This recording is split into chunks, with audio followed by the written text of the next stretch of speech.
Hi, I'm Cathy Farr and I'm here to tell you about Moon Crossing, my latest Fellhounds of Thesk story inspired by my gorgeous Irish wolfhound Finn. Like Moon Chase, Moon Crossing is set in Thesk, my imagined world with its huge fellhounds, wraithwolves and the twin moons that play a huge part in this story, as the title might suggest. In this tale, Will Calloway is asked by Lady Eleanor to help rescue her sister Tally, who's been kidnapped by Lord Rexmoor. But Will returns to Sarum to discover tensions that threaten Will's efforts to bring her back before the twin moons cross, and the mission looks doomed to failure even before it starts. To give you a flavour of the atmosphere, here's a taster from the book. When do you think we'll get to Amelia? Leon asked Mortimer through a mouthful of bread. Well, we're right above Skelmer Hollow now, said Mortimer. Will felt his stomach drop into his boots. Skelmer Hollow was where Will had fought for his life in the moon chase. Suddenly he didn't want the rest of his breakfast. Mortimer continued, oblivious of Will's alarm. Once we get to the tip of Thesk Pike, we should be able to see Mort Crags.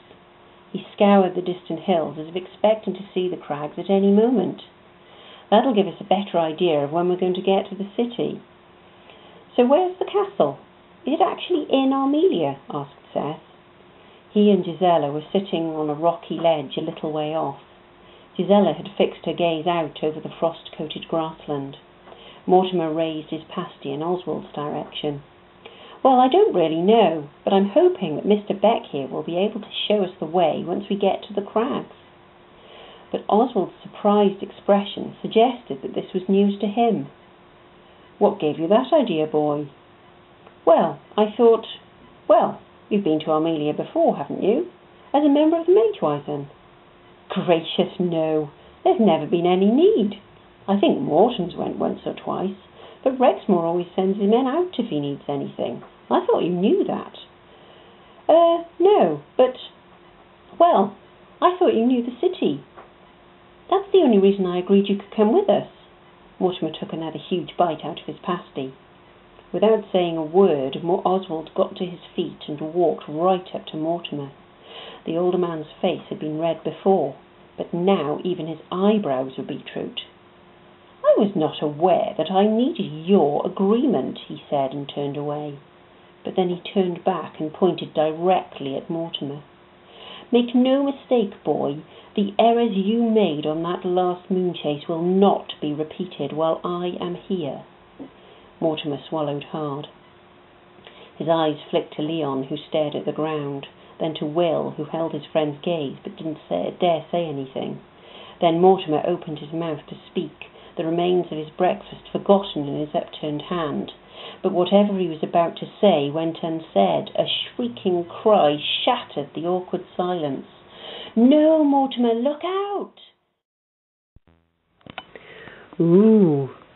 Well, if you want to know what happens next, you're going to have to read the book. You can buy copies of Moon Crossing and Moon Chase from my website, www.fellhounds.co.uk, or you can order it from Amazon or from your local bookseller. And if you want to meet me and Finn, the inspiration behind the books, then you can come along to one of my signings. They're listed on my Amazon page or on my Facebook page, which is updated regularly. I also spend a lot of my time visiting schools around South Wales and the West, and where they let me, I take Finn. So if you'd like me to come to your school to either talk about the book or to host a creative writing workshop, please contact me on the email address that you'll see in a moment. Thanks very much. Hope to see you soon. Bye-bye.